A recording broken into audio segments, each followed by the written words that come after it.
And welcome back to somebody on Wrestling and to NXT Out of 10. It's a big episode of NXT today because it's NXT Roadblock, one of these TV specials that they put on, and we got some big matches on the card. Carmelo Hayes would face Tony D in a number one contenders match, and we also had the women's tag titles on the line with main roster stars involved. But we started things off with Dijak against Joe Gacy.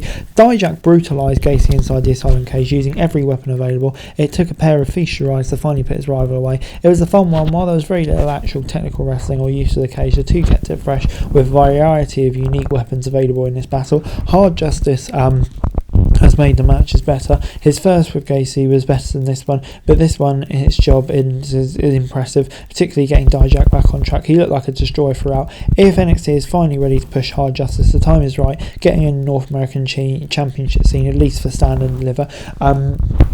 And yeah, I really feel like he could elevate himself up to NXT title levels, if not the main roster. So yeah, on the whole, this was really solid stuff, and I'm going to give it a 7 out of 10. But moving on, we then saw the NXT Tag Team Championships on the line with the Wolf Dogs taking on Chase U. Chase fought hard to battle through the powerhouse duo of Bron Breakker and Baron Corbin. However, once Duke Hudson was wiped out to the outside, the Wolf Dogs hit the end of days and spear to win. The Wolf Dogs just work as a tag team. The chemistry is obvious, and both are working a more energetic style together than they ever did apart. It makes really good matches with anyone. Chase U was not a perfect pairing for Breakker and Corbin, but it was still fun. The Professor fought hard and almost sold the upset down the stretch. Until the JC Jane genre is dealt with, Chase and Hudson will not be a serious championship contender. They should stop putting NXT through the Chase U stuff at the top. It's fun to watch, but yeah, just not in this sort of area, you feel like. So yeah, I'm still going to give it 7 out of 10. But moving on then to Sean Spears, who made quick work of Uriah Connors, finishing up with a C4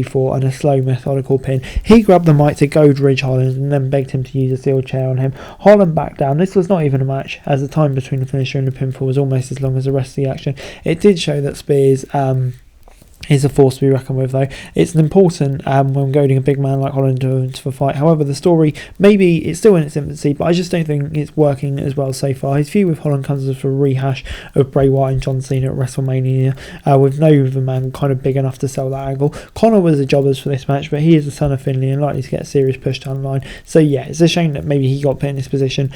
So yeah, I'm going to give it 6 out of 10. Definitely things that could have been better in this segment, I think it's fair to say. But moving on into the women's tag title matches, the Kabuki Warriors against Lyra Valkyria and Tatum Paxley. When Lyra and Paxley looked together, their experience proved costly. The Valkyrie accidentally hit Paxley with a roundhouse, setting out Paxley to take an elevated insane elbow for the loss.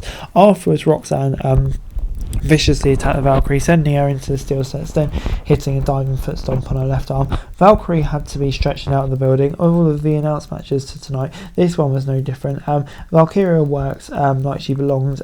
Bexley was obviously outmatched, but I think that was expected. The result was obvious, but the story landed. It's definitely an interesting one, and the women's title feud got personal with Roxanne in there as well. So progressed the storyline, well benefited others. So yeah, I'll give it 7 out of 10.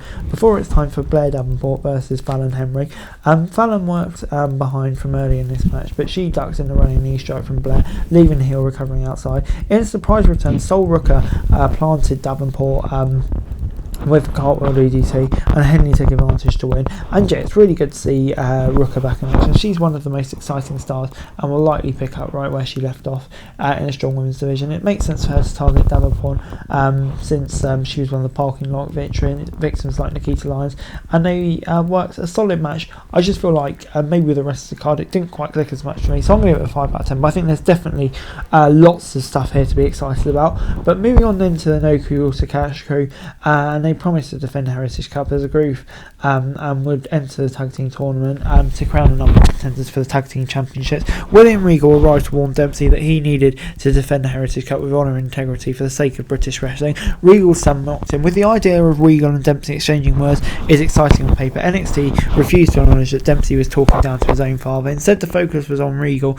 might get back in the ring to fight for the Heritage Cup according to commentary. While the gentleman villain may still be able to go, the money pairing right away was Regal managing his son. This came off as an awkward in the moment, but it's likely that these two will make whatever it is coming work. But yeah, just maybe a bit of a clunky angle to start with, but I think yeah, like I say, this has got decent long-term potential. Before it's that Carmelo Tony D match, Carmelo was rolling until Trick's music hit. The distraction allowed Tony D to hit a single arm powerbomb and forget about it for the victory. Afterwards, the Don Admitted he set the entrance music to play, but he has a present for Mello. Trick's music hit again, and he arrived for taking out Mello and his security until Hayes bailed. While it was fun to see the Don lean into the power advantage against Mello, this was not as good as it could have been. The pacing was a bit slow, followed by a bit of a lame finish. And these two can probably do a lot more. However, the right man won, and the standing leather cards kindly coming together. That will be a serious match. And then obviously we got Trick versus Mello and Lyra v Roxanne.